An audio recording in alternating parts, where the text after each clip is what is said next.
Yeah, we are live. Good evening, everyone. Welcome to today's session on disorders related to blood and bone marrow transplants.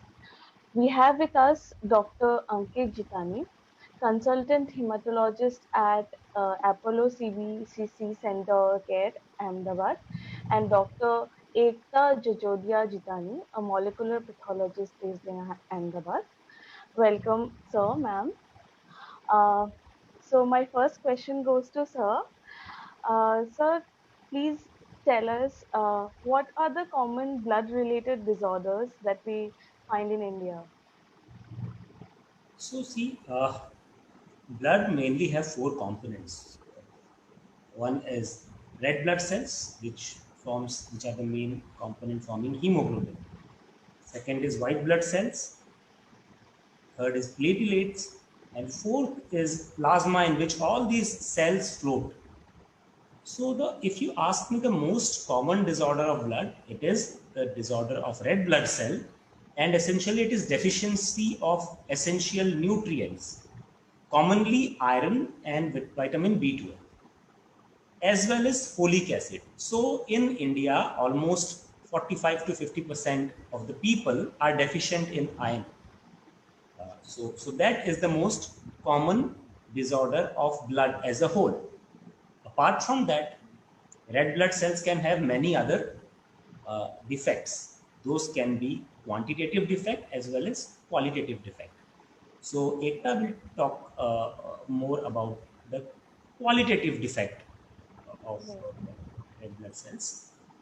Quantitative defect can arise mainly because of deficiency of these nutrients, as well as problems of the factory which forms these cells, that is the bone marrow. And many a times, these cells in the body can get destroyed. So that can also lead to defects in the red blood cells. Mhm. So the most common is nutrient deficiency, leading to anemia. That is low hemoglobin. Right. Sir, since you are working closely with blood cancer, thalassemia, and these kind of disorders, so could you tell us more about what are the early signs of thalassemia and how can a person understand and So I uh, think Ekta can explain? share her presentation, which we have Right, had, just to make people understand on what is thalassemia and how it can manifest. So right. we'll just share our screen.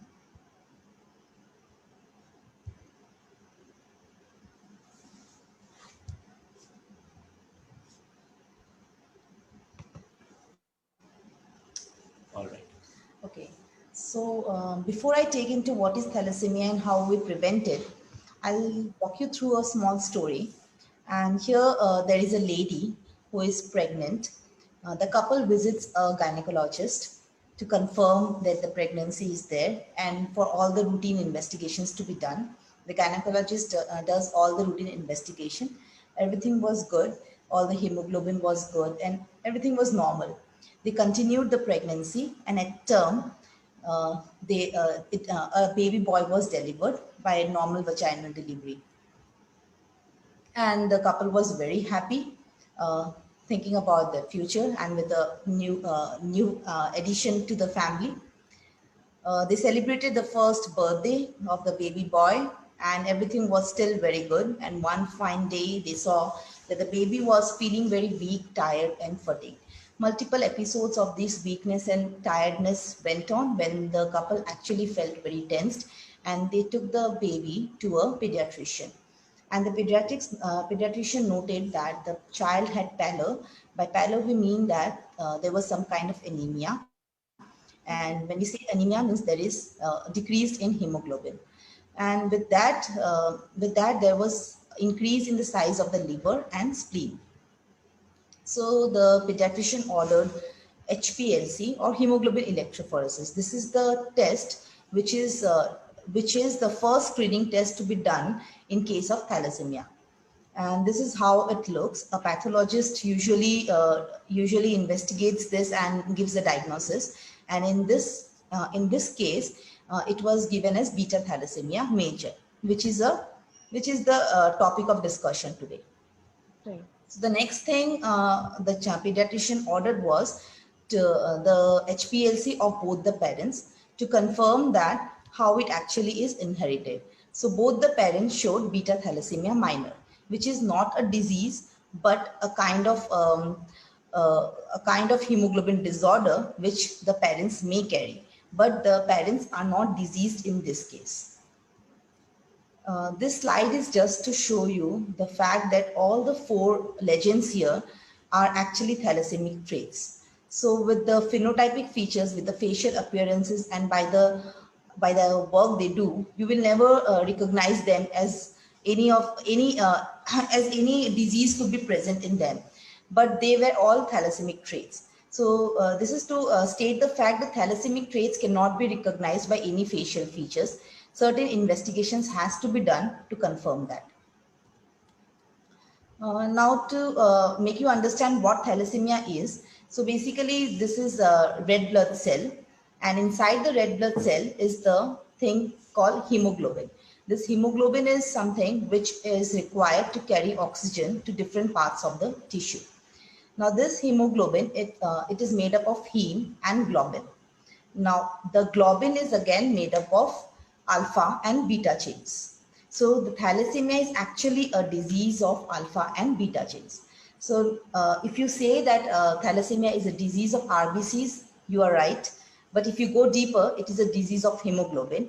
If you go further into it, it is a disease of globin chains. Again, if you want to go even further, it is a disease of alpha or beta chain.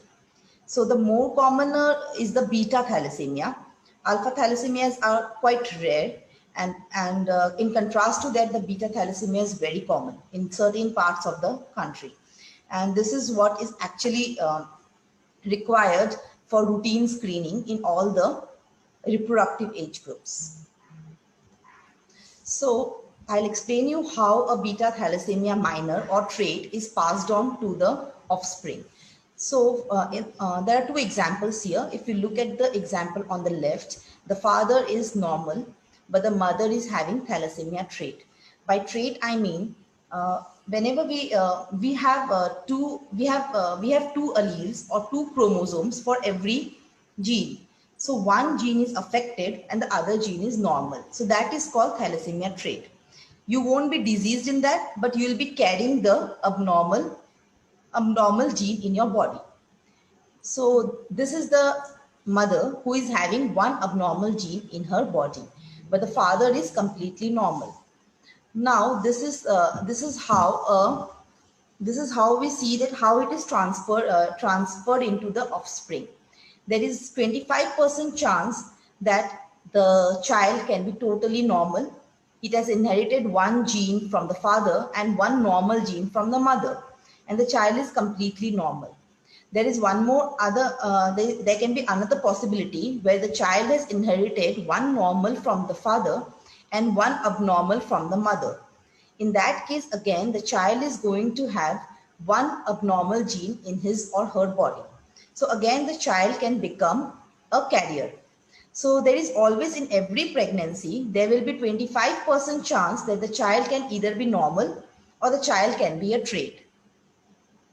Now the other scenario is where both parents, father and mother, are thalassemia trait. That is, both are having one abnormal genes in their body. So again, there are different possibilities here.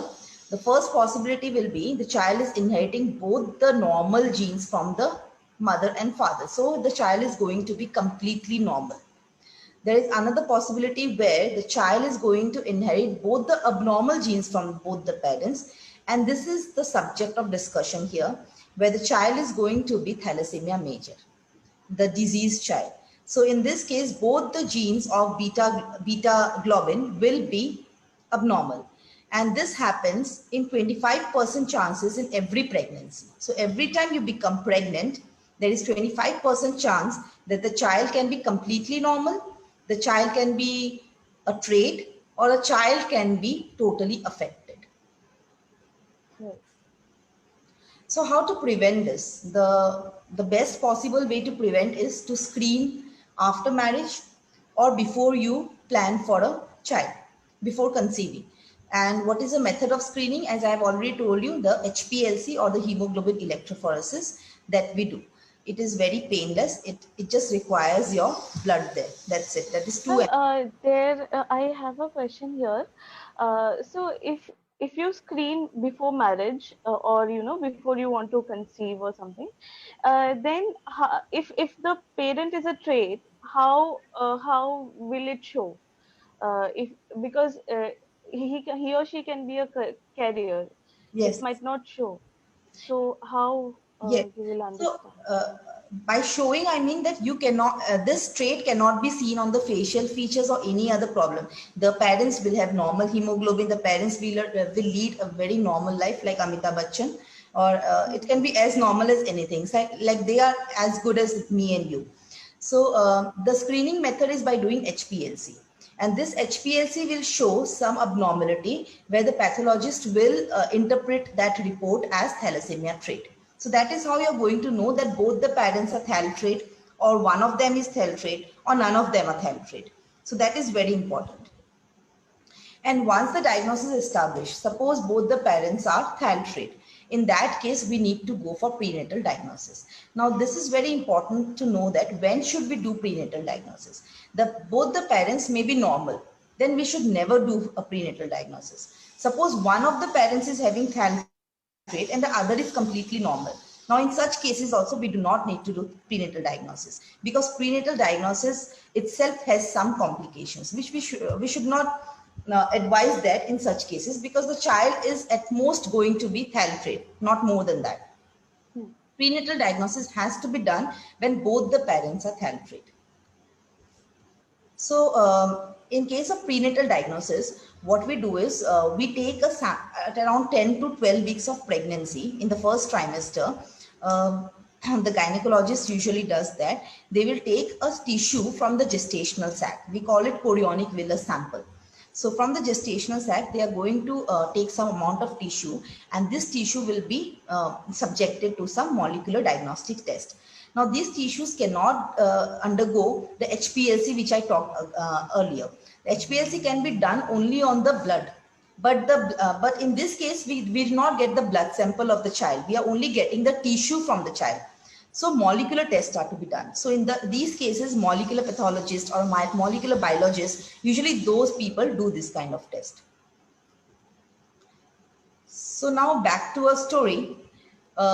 Both the couple which had one thalassemia disease child, they got pregnant again this time with all the prior knowledge of what should be done during pregnancy and what should not be done.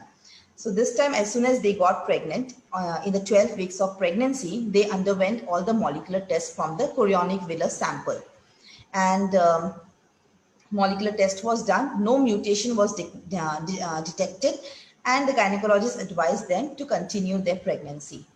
At term, a healthy baby girl was born, and HLA matching was done. Now, Dr. Ankit will talk a little about HLA. HLA matching was done between both the siblings, the diseased child and the healthy baby girl. And there was an exact HLA match.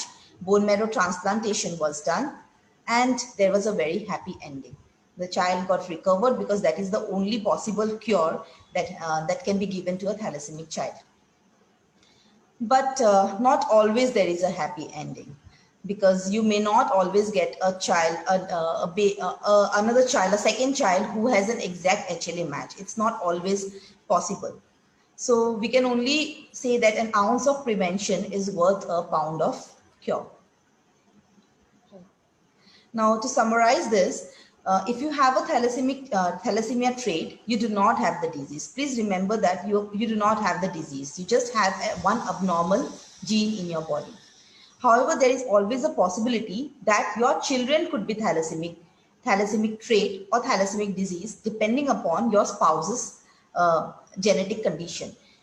So if, as I've already told you, if you and your partner both have thalassemia trait, so for every pregnancy, there is a chance, 25% chance that your child is going to be thalassemic.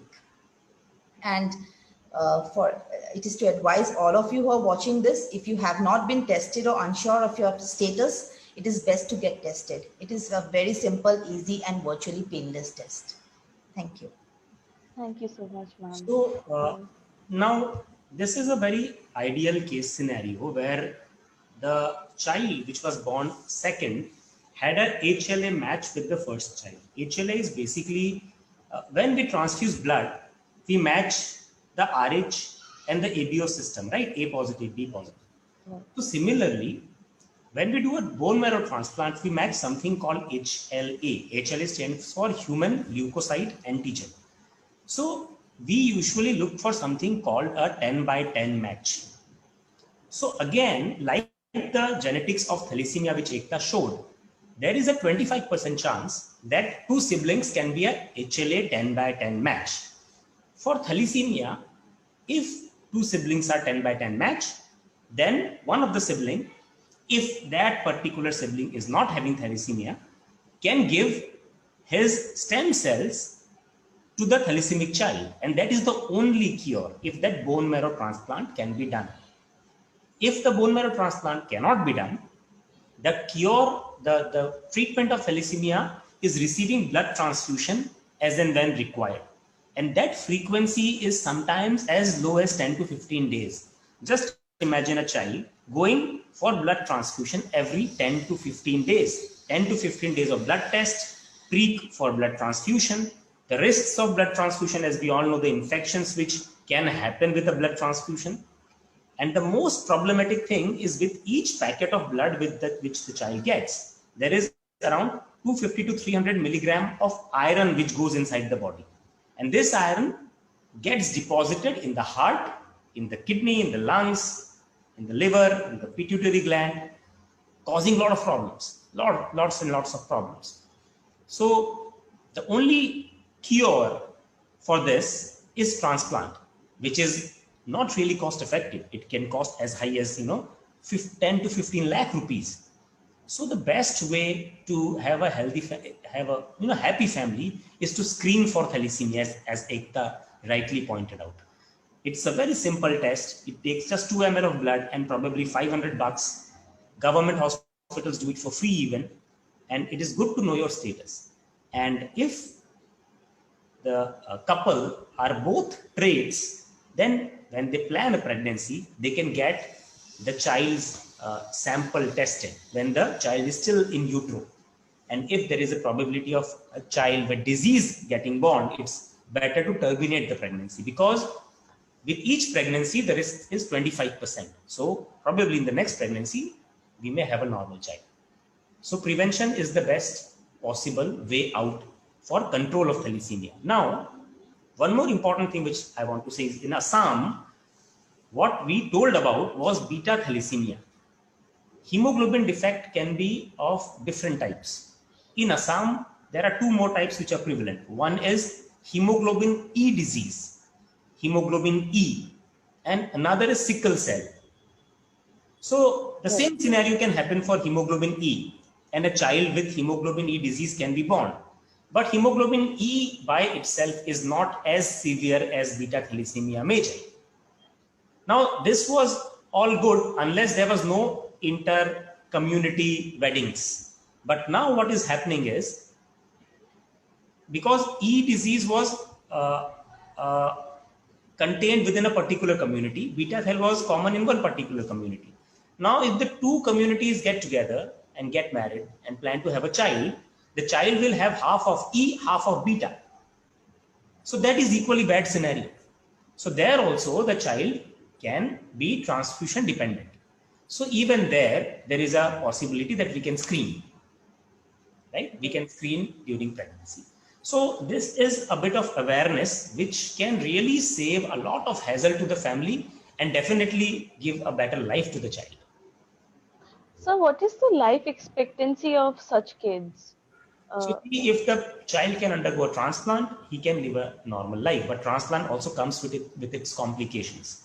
So with a successful transplant, the life expectancy can be quite normal. But if transplant is not in the box, then with that life expectancy was not more than 25 to 30 years, say some 15 to 20 years ago. And the main problems were two. One was infection because of the blood transfusion. Another was because of the excess iron which accumulates inside. So now with the improvement in transfusion policies as well as improvement in medicines which can remove the iron from the body, the life expectancy has really increased to as high as 50 to 60 years. But for somebody who is well managed, but the problem with our country is that not more than 10 to 15% of thalassemics get adequate treatment because the burden is so high. If we are not able to bring the burden down, the problem is not going to get solved. And the only way to bring it down is screening. Right. Thank you so much, sir. Sir, I would also want to know about the current scenario of bone marrow transplantation in India. So see, bone marrow transplant, first of all, it's not a surgery, it's not an operation as we think it is. So bone marrow transplant and stem cell transplant are two interchangeable words, right? So bone marrow transplant are of two types. One is autologous transplant, in which the stem cell are taken from the same person who is about to undergo a transplant. So we take out the stem cell, give some medicines, take out the stem cell. The stem cell is taken out from peripheral blood, just like you donate blood through a machine. We do not go into the bone marrow and pull out the cells, right? So nowadays it is all from the peripheral blood. There is no surgery involved. So there are certain diseases, blood cancers like myeloma, lymphomas, etc., where autologous transplant is done. So in those transplants, the patient himself is the donor. So we take out the stem cell, then we give very high dose of chemotherapy to the patient. So chemotherapy is given to control the cancer. And it is so high that when you give the chemo, the bone marrow gets wiped out. The cells which are there in the bone marrow gets knocked off. So the stem cell which we have collected before giving the chemo are then transfused back to the patient. So those stem cells which we give to the patient goes to the bone marrow and start producing the cells again, the blood cells again. And that is a sort of rescue process. So this is autologous stem cell transplant. This is not possible in the disease we just discussed. Thalassemia, autologous transplant cannot be done. In the other type of transplant is allogenic stem cell transplant.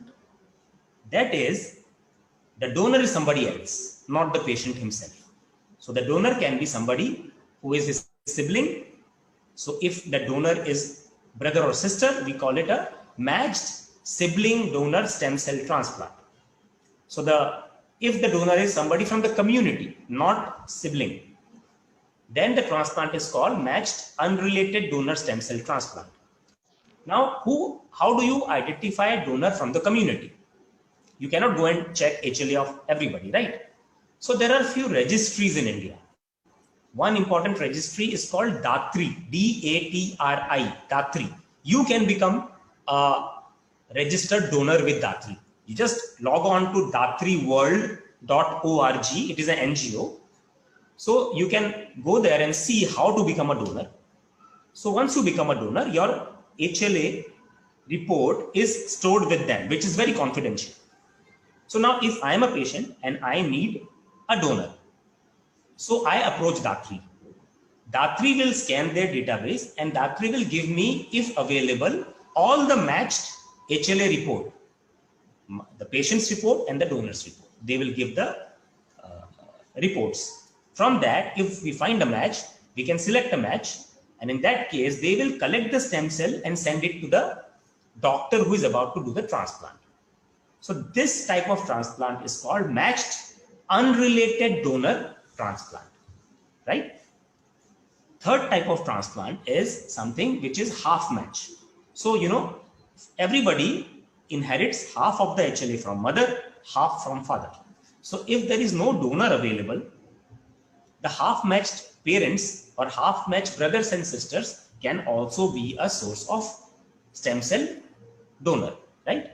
But those transplants are very, very complicated transplants, very advanced medical treatment. Those haplotransplants are not possible for thalassemia. So usually thalassemia patients are offered either a matched sibling donor stem cell transplant, which Ekta showed.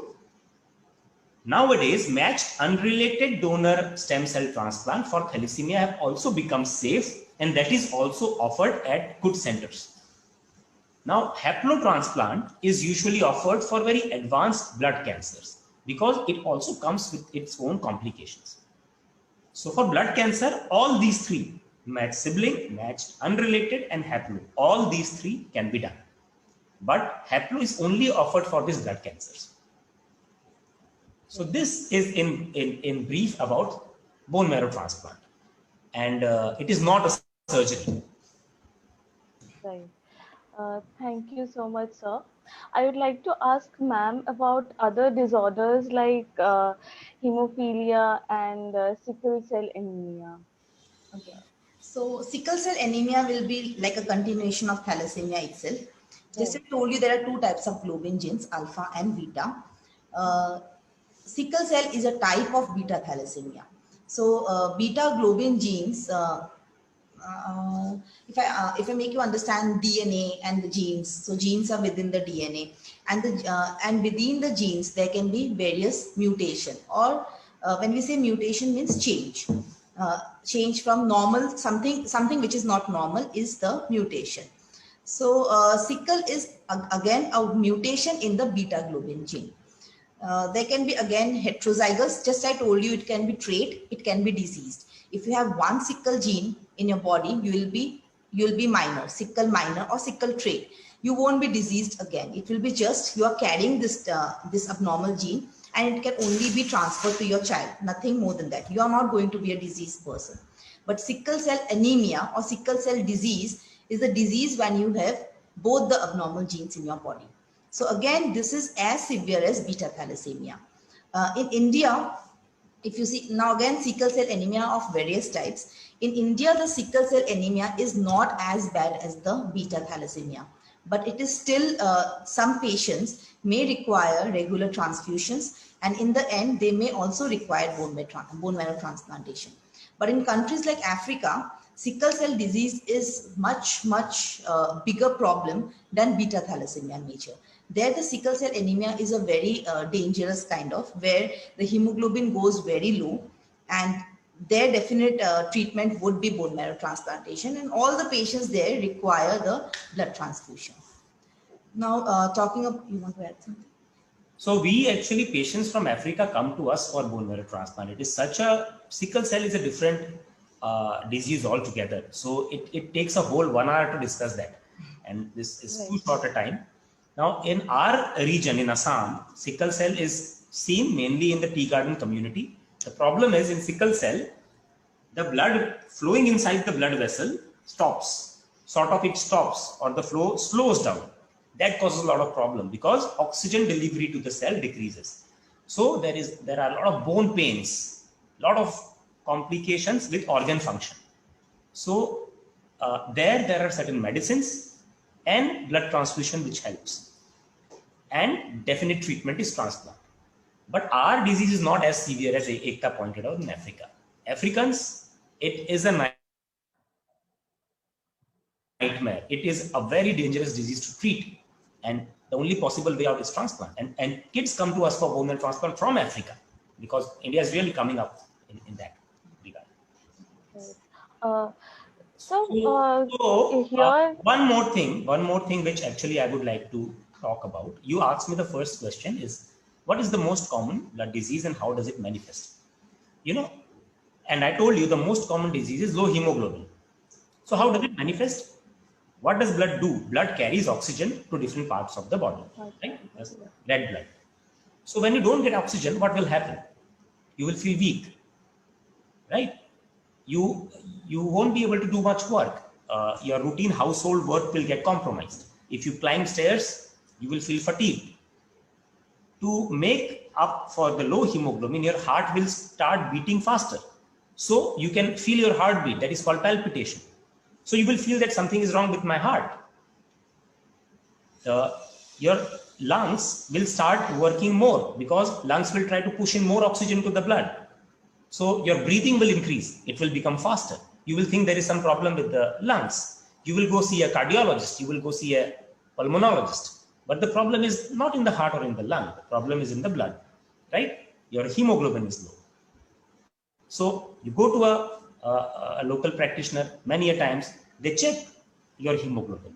They find it low. The next thing which is usually done and which is the wrong thing and which is many a times pushed by the relatives is give me some blood. My hemoglobin is low, transfuse me. But that is not the cure. That is one of the biggest mistake which is being made. So when the hemoglobin is low, the primary objective should be to find the cause of low hemoglobin, which can range from deficiency of iron, simple, to a blood cancer. And conditions like thalassemia or many other blood diseases, as soon as you transfuse blood from outside, your blood gets mixed up with the normal blood, right? So your diagnosis cannot be achieved. So blood transfusion complicates the issue and it comes with its own risk. So whenever there are problems, like I told, you should visit a hospital where the cause of low hemoglobin should be found. Once the sample is collected to investigate the cause, blood transfusion can be given if the patient is not stable. Blood transfusion is very much required, but not at the cost of compromising the diagnosis. And diagnosis just needs some blood samples to be collected for some special tests prior to giving the transfusion. Once you give the transfusion, up to 56 days, you will not get correct reports. So this is something which everybody should know and understand. Right, sir. Sir, also, what are the other, diseases related to WBCs, white blood cells, and platelets that are commonly seen? So see, as I told, right, hemoglobin is responsible for carrying oxygen, right? So WBC likewise is responsible for fighting against infections. WBC are the first line of defense in the body. So when WBC goes down, you will have infections. And how does the infection manifest? Fever. Infection goes inside the lungs, so difficulty in breathing, pneumonia, ulcers in the mouth, right? Infection in the skin. Something like ulcers are in the perianal area. Those are common areas where you get infections. So WBC helps in fighting infections. That is to be remembered. Now, WBC can go down by quantity, or sometimes WBC becomes abnormal. So abnormality of the WBC is the most common type of blood cancer we see. So the normal WBC gets replaced by something known as blasts. Blasts are the cancer cells in the blood, right? So all blood cancer usually manifests with infection. Third is platelet. So platelets function is to control bleeding. Whenever there is a cut, blood starts coming out. So platelet are the cells which try to stop the bleeding. So whenever there is low platelet, there will be excessive bleed, right? So all these three cell lines can become low at once or individually. Individual, I have already told you, there are certain diseases in which the bone marrow totally gets wiped out. Totally, all the cells are formed in the bone marrow and the bone marrow itself becomes defective. There are no cells out there in the bone marrow. So there, WBC, RBCs and platelet, all three come down. So patient will have tiredness, excessive fatigue, infections, bleedings, everything. One important thing is the most common cause, one of the most common cause of the bone marrow getting wiped out is because of heavy metals. And where do you find these heavy metals? Mostly in the Ayurvedic medicines which we take without knowing the background of the medicines. So today we have a patient. I have a patient today who is admitted. His hemoglobin is 5. His WBC, which should be at least 4,000, is 500. His platelet is not more than 20,000. It should be 1.5 lakhs. And the cause is because his body is overloaded with arsenic. And where did it come from? It came from an Ayurvedic medicine which he was taking for the last 1 year. His bone marrow got wiped out. Now the treatment which he needs is probably he's in such a bad shape that he can probably be salvaged only with a bone marrow transplant, which is probably going to cost him around 25 to 30 lakh rupees. So, so without knowing background of these medicines, this should not be consumed. Again, similar kind of thing can happen when the bone marrow get replaced by cancer. When the bone marrow gets replaced by cancer, normal cells, that is normal hemoglobin will come down, normal WBC will come down, platelet will come down. So again, similar kind of manifestation starts. But there, along with the problems, the symptoms which I already told you, there are certain other organs like the spleen and the liver. They also may get enlarged. And sometimes there are nodules in the neck, in the axilla, in the groin. So these are also some common presentation of blood cancers. So whenever something like that happens, it is important to see a doctor as soon as possible. Right. Thank you so much, sir. So we have questions coming in. So I'll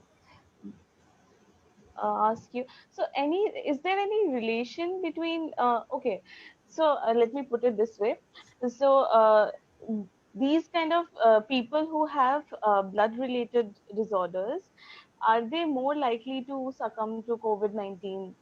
How COVID-19 is going to affect them? See, I told you, WBC, white blood cells, help you to fight infections, right?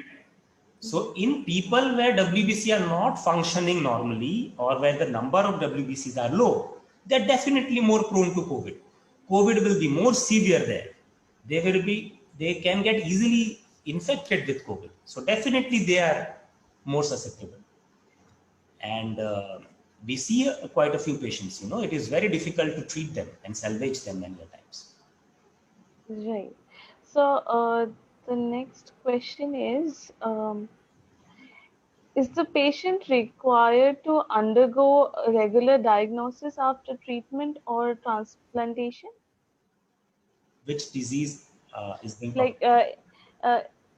in bone marrow transplantations, once it's done, once the whole procedure is done, after that, what are the steps to be taken, or do they regularly need to go to the doctor and take care?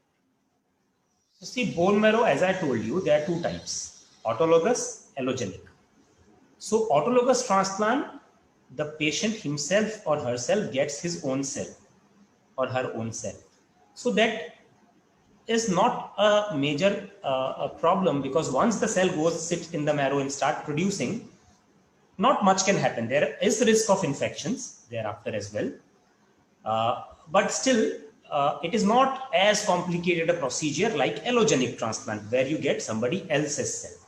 Even after autologous transplant, you need to see your doctor for a month, maybe weekly or twice a week. Thereafter, the frequency reduces based on the improvement of the patient. Allogenic transplant, where you get somebody else's cell, is totally different ball game, because you get somebody else's cell. So once the cell goes and sit in the marrow, those cells can become hyperactive and start killing the patient's normal cells. That is, the skin cells can be killed, the liver cells can be killed, cells in the gut can be killed. So that is something which is known as graft versus host disease. In allogenic transplant, this is a complication which can happen as long as 100 days and even thereafter.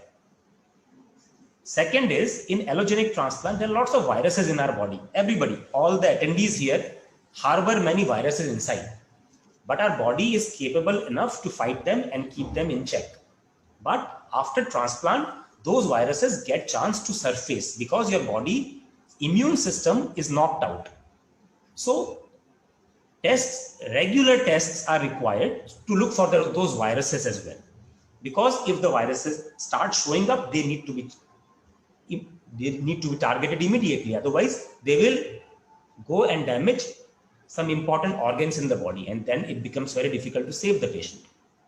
Third, after allogenic transplant, the patient needs to take a lot of medicine, and a lot of adjustment needs to be done, because medicines are mainly metabolized by a healthy liver and kidney, and medicine itself can have effects on the liver and kidney. So lots of adjustment and fine tuning is required. So usually we keep the patient under follow-up for as long as 3 months. So twice a week in the first 1.5 months, and thereafter, if the patient behaves normal, then maybe weekly.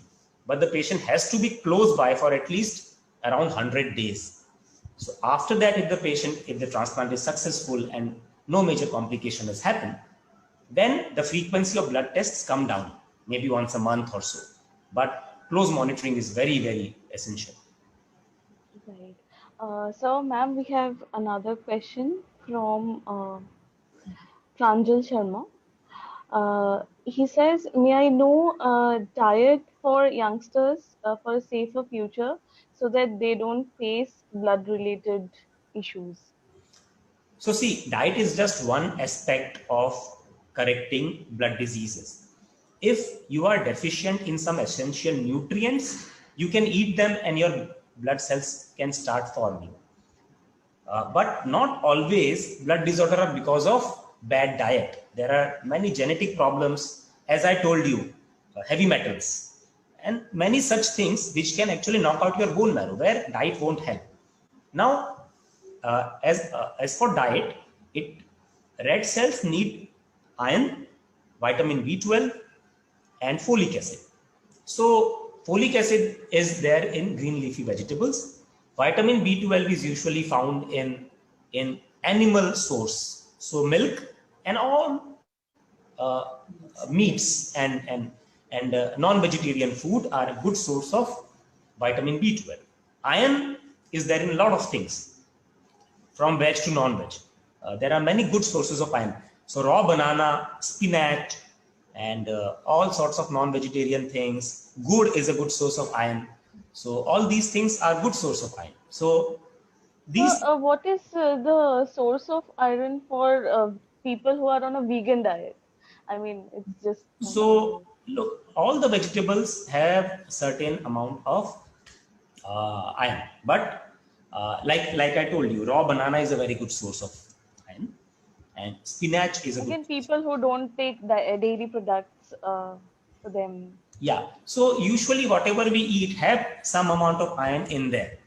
So a person who is deficient in iron, those sources actually may not be sufficient. So in those cases, supplements are required, because supplements have whole excess of iron, which is actually required to treat the disease. So as for vegetarian food, good sources of iron is raw banana, spinach, and good. Good is a very important source of iron. Right. Thank you, sir. So we have another question. Ma'am, you can also comment. Somebody wants to know what can be done to make treatment more affordable? Is there any health insurance available? Or So definitely, all blood disorders are usually covered by insurances. So blood disorders, treatment of blood cancers, for that matter, is very expensive. So now it is very, very essential that you have a good health insurance policy to back you up. We have recently taken a healthy cover of 1 crore rupees health insurance. That doesn't cost a fortune. That cost for us, it costs around 13 to 14,000 rupees a year per year. So, but that gives us a cover, good enough cover to take care of all the blood diseases which we will have. Because I, as a doctor, get scared by looking at the cost of the medicines which are required to treat these diseases. So medicines have become very, very expensive, because many medicines are actually not made in India. There are only one company globally which makes them, and those are very expensive. As high as one injection costing 1.5 to 2.5 lakhs. And those injections maybe need to be given every week. So you can imagine what amount of money may be required in certain cancers. And we have to give them, because at times they are the only way to treat the patient.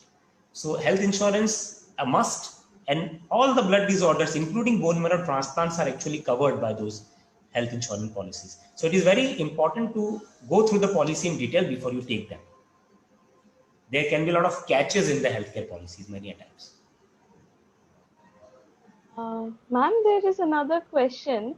So, has this awareness reached villages? Many iron issues are faced by people from villages. So, how do we make them aware Excuse about? me, I didn't get you. Can you please come again? Uh, Sir, somebody wants to know that in villages, awareness is very low. So, how do we make them aware about this situation, and how do they go for cost-effective, treatments? There are societies like Red Cross who actually do screening tests in those villages and all for free. So the main motto should be screening this. There is no such very high fundu test for them. Those cost only 500 to 1,000 bucks. But when these Red Cross and other societies and government colleges do this screening, and the government policies are there, they screen the villages, especially in the school children. So that is where it should be started, from the school children in the reproductive years, so that even before marriage you know your status. And these are usually done in the villages. It is usually done for free, but the thing is that of course they are not aware about it. They do give their blood, but they are not aware of it. And the kind of once they are pregnant and they go to a gynecologist, and in those villages I assume that most gynecologists may not know about this thing, and sometimes they may know but they do not know how and where to send the sample. So those things are really required at this point. What I would like to add is this is a very good question by whoever have asked this. Now, that particular person have an important role to play in this. So it is our responsibility to reach the villagers and to counsel them and to educate them. There lies our role. So we take that extra step to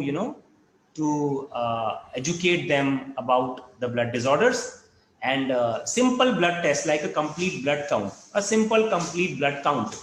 So that hardly cost. Government agencies do it for free. Red Cross do it for free. There are many NGOs who can do health camp to get a simple CBC done.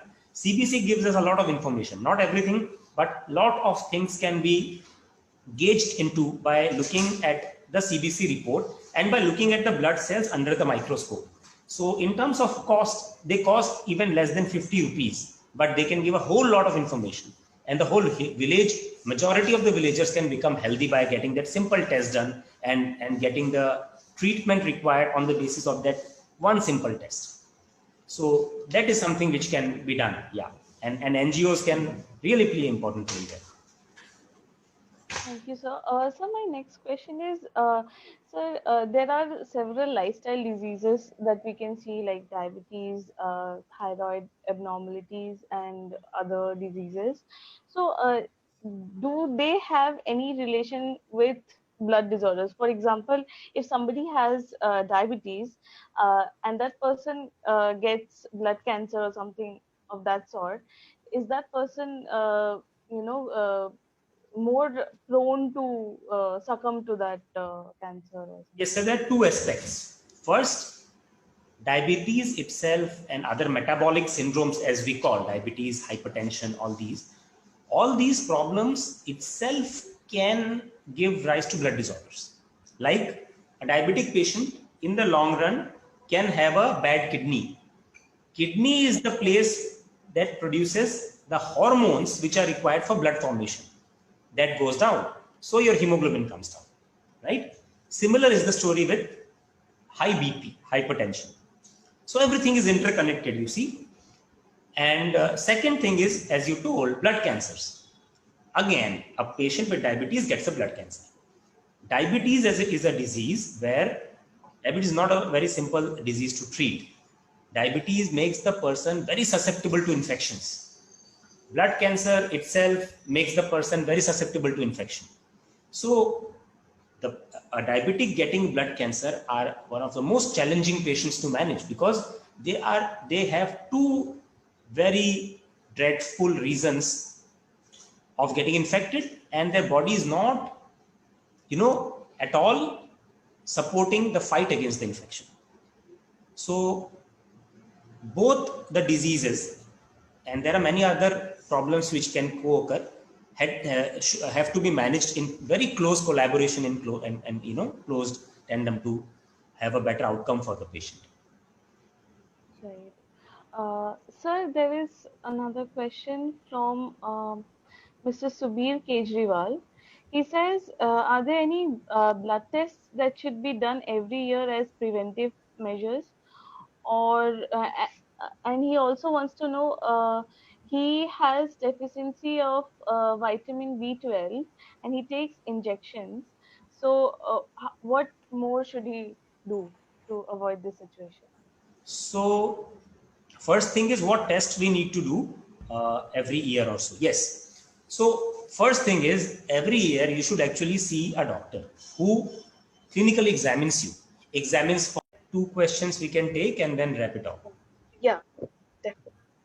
So should I start? Yeah, of course. Yeah. So the question was on to do any blood test which can actually help in identifying diseases. So yes, a complete blood count. So before that, a thorough clinical examination, as I told. So visit a physician who can look for the clinical features of any blood disease and do a complete blood count. And especially if you are a vegetarian, also do serum ferritin and B12 level. These are the two things which are usually deficient in the body, which cause all sorts of problems. And third, for everybody whose hemoglobin comes out to be low, slightly low, that person should also do something called serum protein electrophoresis. For everybody who say more than 45 to 50 years of age, that is a test, a screening test which can help in identifying a type of blood cancer. So a CBC, nutritional profile, and electrophoresis. These are the simple things, and if CBC shows some problem, that can be further investigated. Yeah. And the second question was on B12 deficiency and iron injection. So yes, B12 deficiency is very, very common, especially in vegetarian people, because vegetarian food are do not have any B12 as a source. It's only seen in animal products. So the treatment for B12 deficiency, grossly deficient, is injections. So there is a schedule of injections. It should be given weekly, then say 7 days a week, every day, then once a week for 4 weeks, and then every month for say 12 months to replenish the store. So B12 deficiency takes quite some time to show itself. The body stores a good amount of B12. There are also tablets available, capsules, but the problem with capsules is absorption. You take say 100 milligram, what gets absorbed is maybe 2 to 5 milligrams. And then there are certain other problems in the stomach which further reduces the absorption. So these are the two main modalities of being treated. One is oral tablets, capsules, second is injections. And since vegetarian diet do not have B12, so vegetarian people constantly need B12 replacement. Injection can be cumbersome then, so capsules can be a good source. Thank you so much, sir. Do we have any other question from No, the people? this is the last question. Okay. Sir, I have one last question. Sir, I have a question for Lami. Oh, okay. Yes, sir. Please. So first of all, Ekta and Ankit, thank you for talking in our platform. My question is that years ago, I live in US and I had given what do you call? I became a volunteer for the blood shell, or donate for the what do you call bone marrow transplant. And they took the blood, and it was so freaking painful. It was very painful. I think I had to take a day off. Even when they took small sample, when it was really painful when they took, and it was, I think 94 or something like that, where I think they take some sample. So they took blood sample from your arm. I don't remember now, but all I remember it was painful. So see now, when you plan to become a donor, I am actually a registered donor in Datri World since last 7 years, 6 to 7 years. We both are. So, okay, and I am for Red Cross. It was from Red Cross Society. Okay. So what is being done? I will tell you what is being done now. So now, since we need to type the HLA, HLA is mainly extracted from lymphocyte. This is exactly what Ekta does, it is her domain. So we usually need lymphocyte. Lymphocyte can be found in the peripheral blood as well as many other body surfaces. So nowadays, all these Datri and other organizations, they take oral swab. So oral swab can be a source of DNA. So collecting oral swab is not at all painful. And even if you take a blood sample for HLA testing, so you need say around 2 to 3 ml of blood. So definitely somebody who is expert in collecting blood samples should not cause much of a pain. So we do it quite often, and the needle which goes in is very thin. So one of the finest needle is used to collect the blood. So that probably the experience which you had could be because of inexpertise of the person who collected most probably. But you should. But as I said, it was in 94 or 96 maybe. So, but in 96, by what called Red Cross and in Minneapolis, all right. You So, Probably because now disposable needles of thin and good qualities are becoming available. Probably at that time, reusable needles were there, which were sterilized and used again. So that could be a reason. Probably. I do not know. Probably. related to the another question is that another friend of mine had donated, donated blood, whatever, blood for bone marrow transplant. Okay. And I remember that she had to be bed rest or something for like a week or so. And So, it was like she donated, she saved somebody's life, of course, but it was not like you give blood and get out. so You yeah. had to be in the hospital. So it is not as like donating just the blood. Yes, I do agree with that. So when you donate stem cells the donor need to go through a process of stem cell mobilization, because nowadays the stem cell is not collected from the bone marrow. We give some medicines which are usually injections given in the stomach, subcutaneous injection just like insulin, and the stem cells are brought out from the bone marrow into the peripheral blood, and then those injections are usually given for 4 to 5 days. Then on the 5th day, from the peripheral blood, through a process called apheresis, there is a machine through which the stem cells are filtered out, and usually this process takes around 4 to 5 hours.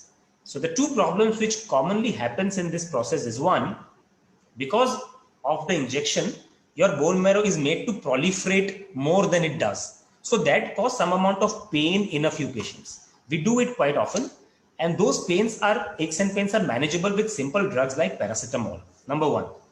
Number two, when you go through the process called apheresis, there are certain medicines which are used to allow the blood not to clot. So those reagents can actually bring down the calcium level of your body. So during the collection, calcium is given to you. So these two problems happen, and you do feel some tingling, some numbness, and some, just like you do feel when you donate some blood. But those are something which are manageable. Nothing, it doesn't cause any risks to life. And before collecting the stem cells, the donor need to go through a whole process of fitness. So if there is a slightest iota of doubt that the whole process of stem cell donation can cause slightest of risk to the donor, he is not actually allowed to donate. So the donor's safety is the first priority of stem cell transplant. So the protocol have become very standardized with each passing year. Bone marrow transplant have really come up in the last 10 years in India. Now there are around 100 centers doing transplant in India itself, more than 100. So with each passing time, these have become really more safe and better for the donors as well in terms of morbidity post donation. Yes. Do we have any more questions? Okay, I have one last question. So, people who are affected by HIV, people who are HIV positive, they usually have a very low immunity to diseases. So, in that case, what is the cure? Like, what kind of drugs are they prescribed, or what kind of this So thing see, they go? HIV is a virus. That virus goes inside your lymphocytes and kill them. The lymphocyte is a type of WBC. So the susceptibility to infection is because of the virus killing the WBCs. So the treatment is to kill the virus. So all the antiviral drugs which are given is mainly targeted to kill the virus and keep the virus in check. So unless you keep the virus in check, your lymphocytes are going to get destroyed and your immune system is going to get knocked out. So that is the only way out. Thank you so much, sir. Thank you so much, ma'am. It was really an informative session, and thanks for enlightening us. Definitely, it will. This session will create a lot of awareness. Thanks for joining us today. Thank you. We hope that some awareness is generated and people do take up thalassemia screening at least as a take-home message and does it. And I think we should start with you doing it if you have not yet already Definitely, done. sir. Yeah. I'll do it right away. Thank you. All Thank right. you. Good night.